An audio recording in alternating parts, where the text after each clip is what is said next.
Queridos hermanos, Dios les bendiga. Por aquí les habla Dani Escorcia, cantante y servidor de Cristo Jesús. Y en esta oportunidad quiero conversar con ustedes y compartir algo muy importante, un tema muy importante que me ha marcado, como todos los temas que hablo con ustedes que han impactado mi vida, y creo que es necesario hablar, ¿sí? La oportunidad que Dios nos da de hacer cosas nuevas. Todos los días Dios es el Dios de las oportunidades.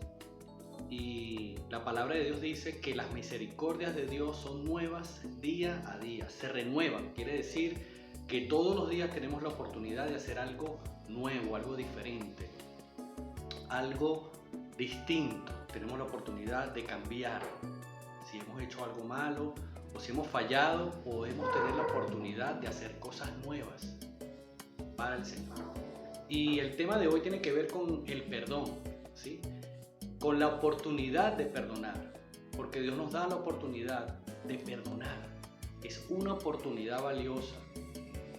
Quizás tú me dices, bueno, Dani, perdonar es difícil, ¿sí? Qué difícil es perdonar. Qué difícil es perdonar cuando te han fallado, cuando te han abandonado. Qué difícil es perdonar cuando hemos sido lastimados profundamente, cuando hemos sido heridos. No piensas en el perdón cuando pasas por una situación. Lo que piensas es todo lo contrario. Piensas en que en desquitarte o en apartarte, o quizás te invade la rabia, la frustración.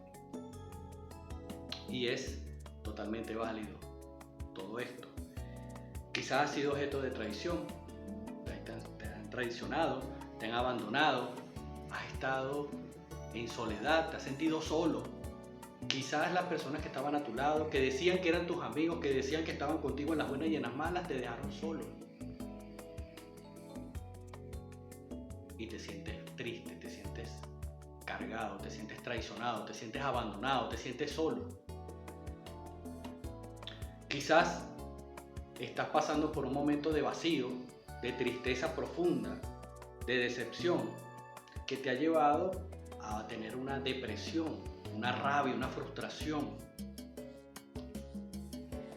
Y obviamente te afecta como persona.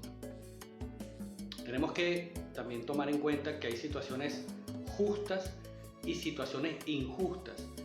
Hay situaciones justas donde nosotros recibimos la consecuencia de lo que hicimos. A veces, muchas veces actuamos mal y recibimos una consecuencia de eso, de ese error, de esa falta que cometemos. Aunque Dios nos perdona y Dios nos acoge en su perdón, pero las consecuencias de nuestros errores pues las recibimos, ¿sí?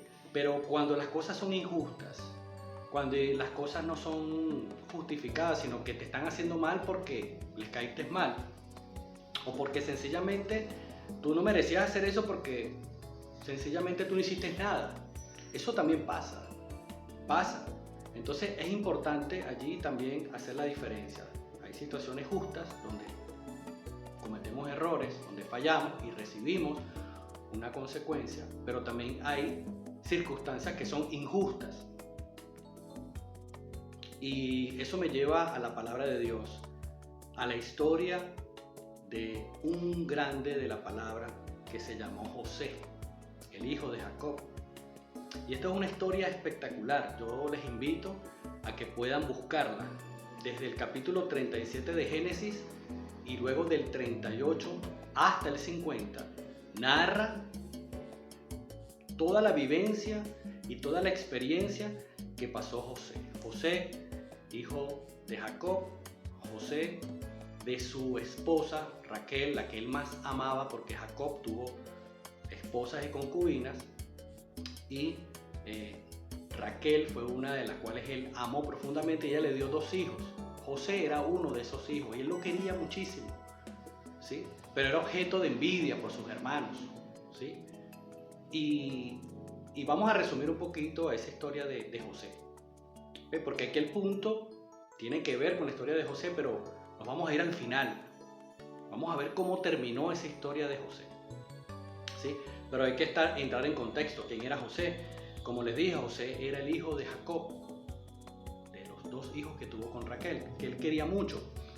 Ahora, ¿qué pasó con José? Bueno, José fue vendido como esclavo. Fue vendido por sus hermanos porque le tenían envidia. Y fue injusto, porque él no había hecho nada malo. Sencillamente sus hermanos le tenían tirria, le tenían envidia porque él soñaba y se lo contaba a su papá y a sus hermanos y ellos no lo querían. ¿Sí? Luego que fue vendido, llegó a la casa de un egipcio llamado Potifar. ¿Sí? Y allí también la esposa de Potifar, una egipcia, se enamoró de José y quiso seducir a José, y José se mantuvo fiel. Dijo, no, yo no puedo hacer esto a la casa de mi amo y no puedo hacer esto al Señor, porque José era un hombre que buscaba de Dios, era un hombre temeroso de Dios, seguía al Dios de su padre Jacob. Entonces vemos aquí cómo también una situación difícil, injusta, ¿sí? La esposa llega, la esposa de Potifar lo acusa, le dice, no, mira, él trató de seducirme, él trató de violentarme, cosa que era mentira. Todo el mundo le creyó y él fue a parar en la cárcel. Y llegó a la cárcel, ¿sí? Sin embargo, en la casa de Potifar y en la cárcel, dice la palabra de Dios que él prosperaba a José. José todo lo que tocaba prosperaba, porque Dios estaba con él. Porque era un hombre que tenía unas características muy, muy importantes. Se mantuvo en santidad, se mantuvo en obediencia a Dios. Y eso hacía que Dios lo prosperara. Entonces él llegó a la cárcel y lo pusieron allí a cargo de la cárcel. ¿Ok? Pues bueno, 2 años estuvo allí. 2 años. Luego, por una interpretación de un sueño, porque ahí en la cárcel él se encuentra con el copero y con el panadero del faraón, y él les interpreta un sueño a cada uno, y uno de ellos, el sueño era que iba a ser liberado por el faraón y que iba a ser restablecido en la corte. Entonces, llegado el momento, el faraón tiene un sueño y nadie lo puede interpretar. Y él llama a todos sus sacerdotes, llama a todos sus eruditos, y nadie puede interpretar el sueño del faraón. Resulta que entonces el copero se acuerda. ¡Wow! José, el que estaba en la cárcel, vamos a llamar a José, él sí sabe. Y llamaron a José, dice que lo bañaron porque estaba todo sucio. ¿Cómo se iba a presentar delante del faraón así todo descuidado, todo sucio, desaliñado? No, mire, lo llevaron a la peluquería, lo bañaron, bueno, le hicieron todo, pedicure y todo. Y ese hombre llega delante del faraón, que era el top, ¿sí?, en el gobierno de Egipto, ¿sí? Era casi un dios. Sus funciones eran de Dios. O sea, el pueblo egipcio creía que, y él también creía que era un dios en la tierra. Resulta que llega José y le interpreta el sueño. Entonces, bueno, el sueño es que él tiene un sueño donde hay 7 vacas gordas, uno de los 3 sueños, porque eran 3, pero era casi lo mismo, ¿no? 7 vacas gordas, ¿sí?, y 7 vacas flacas. Y las 7 vacas flacas se comen a las gordas. Entonces el faraón estaba pues lleno de angustia, no podía dormir y nadie podía interpretarla. Entonces José le interpreta el sueño, le dice, mira, el Señor te está hablando, lo que te está diciendo Dios es que vienen 7 años de hambruna en el mundo, ¿sí?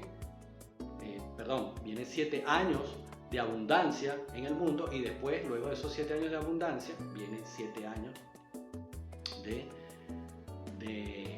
de hambre, de escasez. Y si no administras bien, y si no eres sabio en esos 7 años de abundancia, pues cuando vengan los 7 años posteriores de hambre, el pueblo va a perecer, tu nación va a perecer, y Egipto va a perecer. Entonces tienes que buscarte a alguien que sea idóneo. Y el faraón dijo, nada, tú eres el que yo voy a elegir, porque si tú eres sabio, más sabio aquí para interpretar mi sueño, pues ¿quién mejor que tú? Tú eres el tipo, tú eres la persona. Y José entonces dice, bueno, está bien. Entonces llegaron los 7 años de abundancia y José llega a ser gobernador, es decir, casi que era el faraón y él. O sea, después de José ser vendido, después de José pasar todo lo que pasó, todo ese proceso, pues resulta que Dios lo pone en un lugar de eminencia y tenía capacidad y facultades para decidir, para mandar. Y José hizo un plan, se administró y empezó a recabar trigo y empezó a almacenar. Dice la palabra que construyó, mandó a construir silos donde guardaba trigo, porque venían las vacas flacas. En ese periodo, cuando llega el hambre a toda la tierra, entonces está Jacob con sus hermanos allá y le dice Jacob a sus hijos: vayan a Egipto y busquen, porque aquí no hay nada, nos vamos a morir de hambre, tomen dinero, vayan y compren. Entonces cuando ellos van, se encuentran con José, ¿sí? Pero ellos no saben que es José, ¿ok? José sí los identifica, pero ellos no. Entonces resulta que José empieza a sufrir y empieza allí a tener un momento complejo, porque bueno, eran tantos años, todo lo que él había pasado, todo se volvieron otra vez a esos recuerdos a reavivar, y esa herida que estaba un poco cerrada se empieza a abrir otra vez y empiezan los sentimientos encontrados. Resulta que bueno, José no se las pone fácil a ellos, pero llega un momento en que ellos van a buscar esa provisión y él ve a su hermano y llega un momento en que él no soporta más y se descubre delante de sus hermanos. Entonces se reúne con ellos en una primera ocasión, allí se descubre: yo soy José, soy su hermano, no me tengan miedo, y los perdona. Y les dice: traigan a mi padre porque lo quiero ver. Ya Jacob era un anciano. Y dice que llegó, fueron a buscar a Jacob y llegaron todo el campamento, eran como 70 personas. Toda la familia, toda la casa de Jacob llegó allí. Entonces, bueno, hubo gran alegría y había propósito de Dios. Había un propósito de Dios allí. Porque ahí vemos varias cosas, ¿sí? Vemos, en la historia de José, vemos, bueno, una traición de sus hermanos, injustificada. Vemos el abandono también injustificado, ¿sí? Pero también vemos los propósitos de Dios. Porque era el propósito de Dios salvar a la nación de Israel, traerla a Egipto y en la tierra de Gosén, que fue donde ellos se quedaron, donde se establecieron, siendo José gobernador, casi faraón, y prosperaron. Era el plan de Dios, era lo que Dios le había dicho a Abraham, ¿sí? Te multiplicaré, ¿sí? Ya se lo había dicho Dios a Abraham, el padre de Isaac y el padre de Jacob. En este sentido, hay un propósito de Dios. Dios sabía qué iba a hacer, pero también había un proceso con José.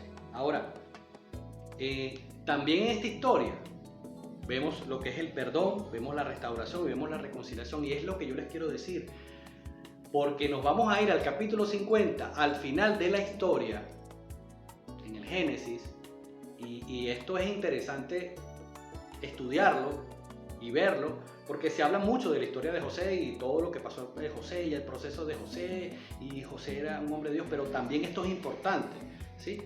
Miren lo que dice aquí el capítulo 50. Voy a leer desde el versículo 15, dice: viendo a los hermanos de José que su padre era muerto, dijeron: quizás nos aborrecerá José y nos dará el pago de todo el mal que le hicimos. Y enviaron a decir a José: tu padre mandó antes de su muerte diciendo: así diréis a José, te ruego que perdones ahora la maldad de tus hermanos y su pecado, porque mal te trataron. Por tanto, ahora te rogamos que perdones la maldad de los siervos de Dios, de tu padre. Y José lloró mientras ellos hablaban. ¿Sí? Aquí pasó algo interesante. ¿Sí? Jacob muere. ¿Sí? Después, pasado un tiempo, cuando ellos llegaron, se establecieron y toda la cosa, muere Jacob. Y los hermanos de José se asustaron. Dijeron: nada, se muere nuestro padre y ahora José va a arremeter contra nosotros. Y entonces arman una excusa y le dicen, no, mira, nuestro padre antes que muriera mandó a decir esto, mira, que no nos hicieras daño, que nos perdonaras y tal. ¿Y qué dice José? José lloró mientras ellos hablaban, ¿sí? Y José dice, no temáis, dice el versículo 19, no temáis, ¿acaso yo estoy en lugar de Dios? Vosotros pensasteis mal contra mí, mas Dios los encaminó para bien. Y continúa diciendo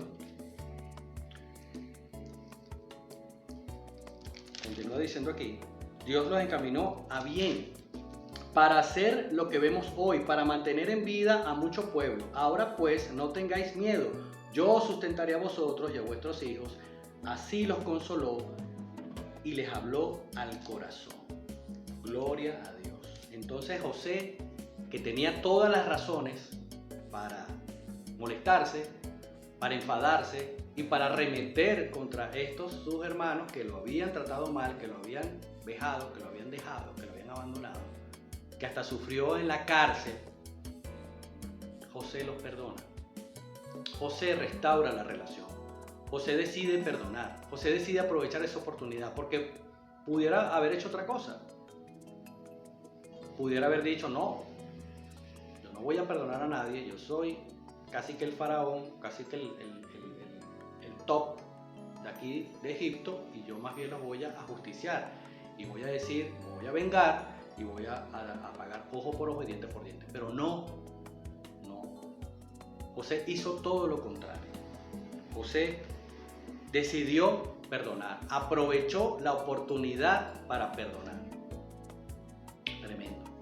Tremendo el ejemplo que nos da aquí José y la enseñanza, ¿sí? ¿Cómo termina esta historia?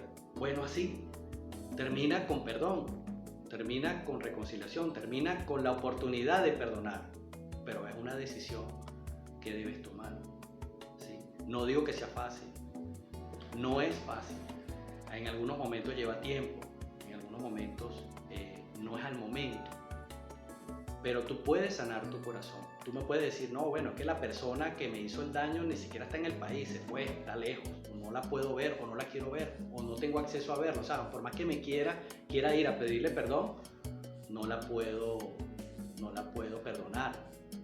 O por más que quiera buscar un acercamiento, no puedo porque la persona vive lejos.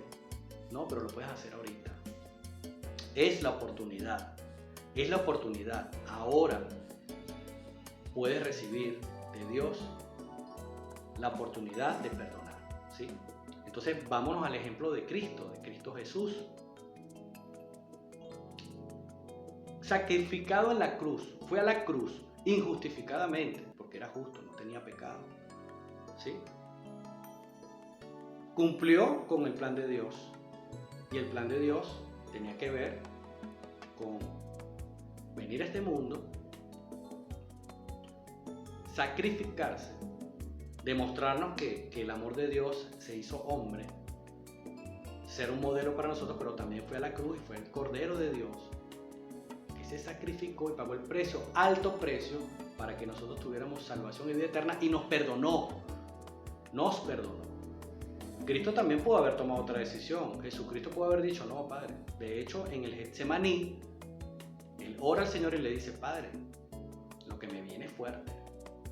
Padre, mira esto tan grande. Pasa de mí esta copa, le dice el Señor, pero que se haga tu voluntad y no la mía. ¿Sí? Él quiso hacer la voluntad del Padre. La voluntad del Padre era reconciliar al hombre con Dios, con Él mismo, con el Padre. Entonces, ahí tenemos el ejemplo de Cristo también. Cristo aprovechó la oportunidad para perdonar, para reconciliar, para restaurar. ¿Sí? Y es lo que Dios espera de nosotros, que nosotros podamos perdonar, ¿sí? Y lo puedes hacer ahora. Hoy es día de salvación y hoy es día de perdón, ¿sí? Voy a hacer 2 oraciones. Quiero orar por aquellas personas que todavía no han recibido a Cristo en su corazón, porque hoy es día de salvación y el Señor también quiere perdonar tus faltas, tus pecados. El Señor te va a recibir, no te va a juzgar. Así como José lloró, así también el Señor llora y quiere que nosotros, los que no le conocemos o los que no le conocen, le conozcan a Él.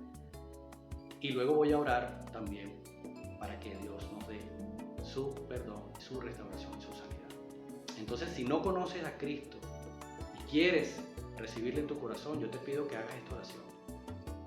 Cierra tus ojos allí y dile: Señor, Dios Todopoderoso, Jesucristo, reconozco delante de ti que he pecado. Reconozco delante de ti que me he apartado de ti. Pero también reconozco que tú, Jesucristo, viniste y moriste por mí, diste tu vida en la cruz del Calvario. Te pido que perdones mis faltas, que perdones mis pecados. Y te pido que entres en mi corazón. Te recibo como mi Señor, único y suficiente Salvador. Y te pido que tu Espíritu Santo me llene y me guíe. Y me selle en el nombre de Cristo Jesús. Amén. Amén. Ahora voy a orar para aquellas personas que están pasando por una situación en la cual necesitan perdonar. ¿Sí? Vamos a ponernos delante del Señor. Amado Señor y Padre Celestial, vengo delante de ti, Señor.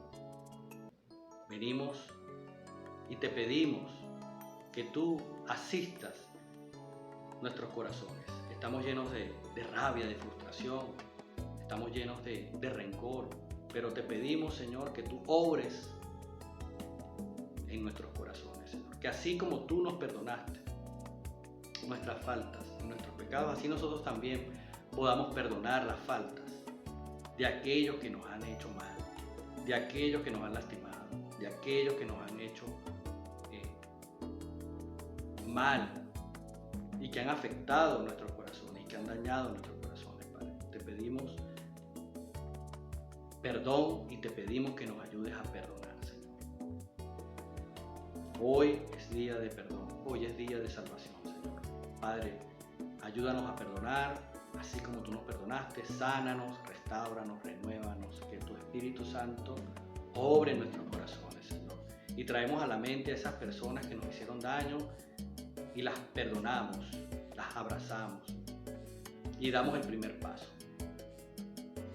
Gracias, Señor, porque tú, Espíritu Santo, nos guía hacia toda verdad y hacia todo perdón, siguiendo el ejemplo que tú nos diste, Padre. Gracias, Señor. Gracias, Señor. Obra perdón, obra sanidad, obra restauración en los corazones, en nuestros corazones y en los corazones de mis hermanos que están cargados, Señor, y que están dolidos, Padre, en el nombre de Cristo Jesús. Amén, amén y amén. El perdón es una oportunidad, hermanos. No pierdas la oportunidad de perdonar. No es que te tomas una pastilla y ya, no, es un proceso. Pero si lo pones delante del Señor, y lo pones delante del Señor, el Señor te va a sanar, el Señor te va a restaurar. Y lo digo con propiedad, porque muchas personas en algún momento me hicieron daño, pero aquí estoy, restaurado, renovado por Dios. Y muchas veces he hecho el ejercicio: Padre, si me encuentro a esa persona hoy, ahorita, ¿qué haría? Es una buena pregunta.